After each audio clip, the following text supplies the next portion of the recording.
La pose de l'écharpe consacre ainsi l'entame du troisième mandat de Joachim Djidji Bagnon à la tête du conseil régional du Gor.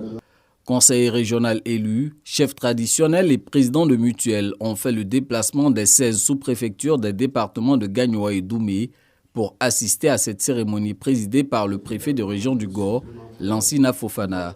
L'autorité préfectorale exhorte le nouveau conseil régional investi à travailler à l'amélioration des conditions de vie des populations, tout en veillant à préserver la paix et la cohésion sociale dans cette région du pays. Pour moi, la région doit unir tous ses fils.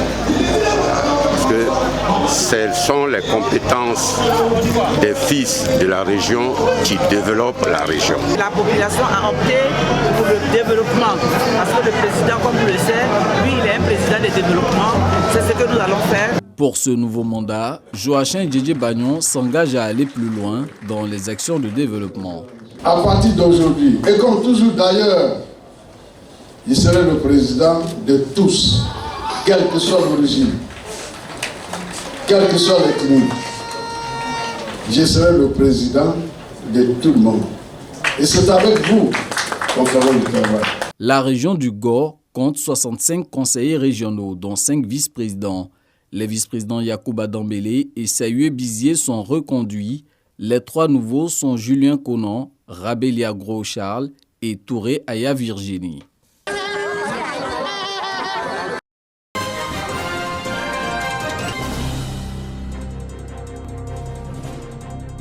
Il aura fait l'exception.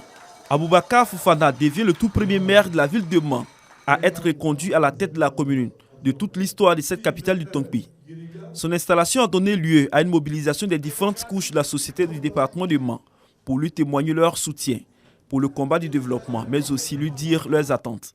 Il a besoin de l'aide de tout le monde. Ce n'est pas lui seul qui pourra faire. C'est avec l'aide des cadres même, et les femmes, les jeunes, et nous aussi, la chefferie. Nous allons l'assister, on va l'accompagner. Il faut que cette année soit mise sous le sceau de la femme, parce qu'on voudrait bien que le maire soit la base de l'autonomisation des femmes. Donc nous voulons des AGR, nous voulons être accompagnés. Aboubakar Fofana se dit confiant pour relever tous les défis de développement pour l'épanouissement de chaque population. Mais pour y arriver, il sollicite l'implication et l'engagement de tout un chacun. C'est que nous sommes partis pour une aventure de solidarité, d'action commune et d'engagement de tous. Et je suis fier de conduire cette belle équipe, riche dans sa diversité, mais riche aussi dans son expérience. Et cette municipalité aura pour seul objectif de continuer de satisfaire nos parents. Propos soutenus par le préfet de région, qui invite l'ensemble des populations, surtout les conseillers municipaux, à s'investir pour renforcer les actions de développement. On n'est pas conseiller municipal pour combattre le maire. Pour que cela soit très clair. On peut sortir d'une liste qui a été vécue aux élections, mais lorsqu'on est conseiller, on sert la population. Dans les échanges d'idées, que vous pouvez sortir certains projets, pourquoi pas, pour améliorer même ceux qui vous seront proposés. Mais éviter la belligérance parce que les élections sont terminées. En plus de l'élection en interne du maire, les conseillers municipaux ont choisi les 6 hommes à jouer au maire pour un mandat de 5 ans. Tous ont reçu leur feuille de route des mains du préfet de région.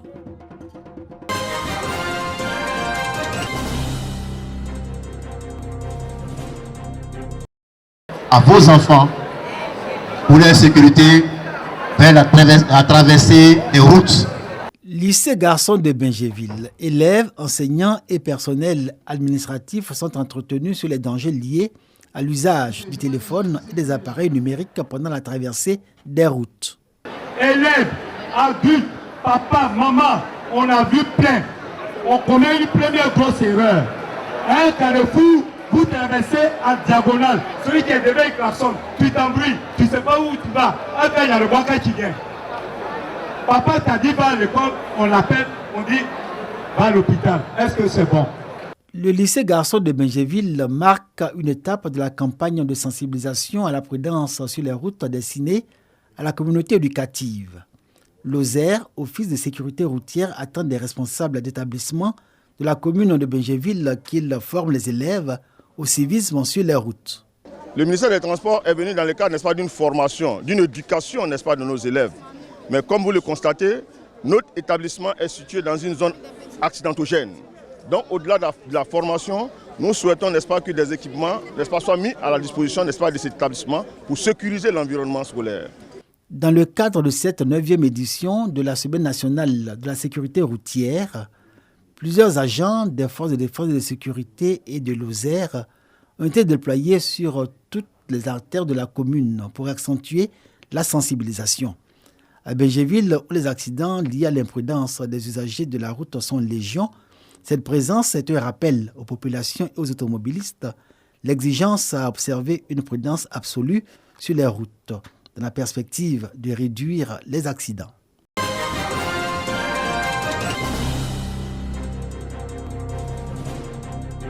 « 500 kits scolaires offerts aux enfants orphelins et à ceux des familles démunies des écoles primaires de Tiébissou. Un don du réseau international OULAIF. Par ce geste fait en présence des autorités locales, cette organisation féminine vient en soutien aux parents d'écoliers en cette période scolaire. Nos actions sont fondées essentiellement sur le bénévolat et l'action humanitaire, avec pour seul but servir. Pour cette action de Tiébissou, elle fait partie de notre programme d'expansion des bénévoles humanitaires à travers la Côte d'Ivoire. Je voudrais donc, au nom du gouvernement, saluer cette initiative qui consiste en la distribution de kits scolaires à plus de 500 enfants. Il s'agit d'une initiative de haute portée sociale qui se situe dans le prolongement de l'action du gouvernement dans sa stratégie de lutte contre la pauvreté. Les bénéficiaires expriment leur reconnaissance aux donatrices. Je remercie l'organisation qui a donné le kit scolaire. Ça va au moins diminuer un peu les dépenses. Nous sommes très contents. Nos enfants qui sont orphelins vont avoir vraiment de quoi aller à l'école. Cette cérémonie de remise de kits scolaires est couplée à celle de l'installation de son ambassadrice dans la ville. Désormais, Broukla est la nouvelle ambassadrice du réseau international OULAIF à Tiébissou. C'est un sentiment de joie, de fierté qui m'anime. Et je voudrais m'engager à répondre aux attentes de la population de Tiébissou. Le réseau international OULAIF est une organisation apolitique créée il y a de cela 6 ans. Elle est composée de femmes exerçant dans plusieurs domaines d'activité et œuvre pour l'amélioration des conditions de vie des populations. «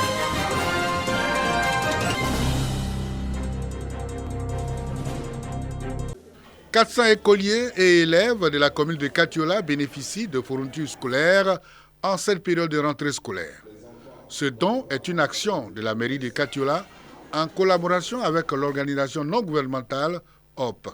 D'une valeur de 5 millions de francs CFA, ces kits didactiques sont destinés aux meilleurs apprenants du CP1 à la 6e de l'année scolaire écoulée. Maman connaît Aïssatou qui nous donne la joie chaque année. Une dame qui pense aux familles et aux enfants de Katiola. Je suis heureux, très content d'avoir reçu ce sac et tous ces kits. Pour le maire de Katiola et la responsable de l'ONG HOP, cette action d'œuvre sociale vient soulager les parents en situation de précarité. La rentrée scolaire, comment c'est difficile pour certaines familles de pouvoir offrir les fournitures scolaires aux enfants.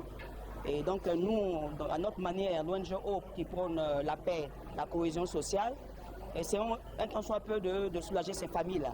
Nous avons ainsi exprimé la solidarité qui est le maître mot de la politique du président de la République, son Excellence, M. Alassane Ouattara, qui veut que la Côte d'Ivoire soit solidaire et unie.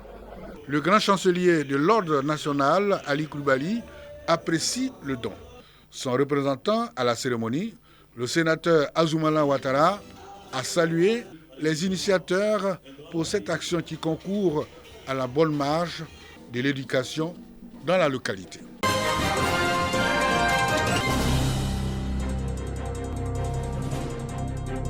Des jeunes en formation sur l'entrepreneuriat, le volontariat, le bénévolat et le leadership à Bouaké. Une session de formation gratuite organisée par des étudiants de l'université Alassane Ouattara. Cette rencontre s'inscrit dans le cadre du renforcement des capacités des jeunes et des femmes sur l'entrepreneuriat et le bénévolat.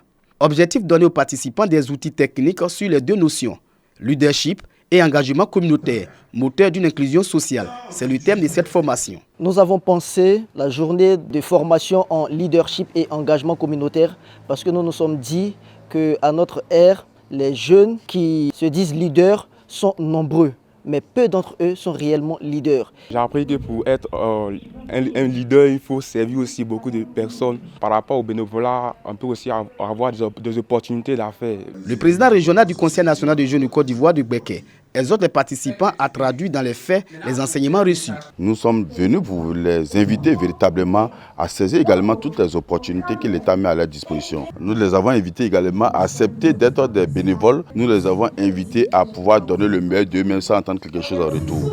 Cet atelier de formation qui est à sa 4e édition a été aussi l'occasion pour sensibiliser les jeunes sur leur rôle dans la consolidation de la paix, de l'unité et le développement local.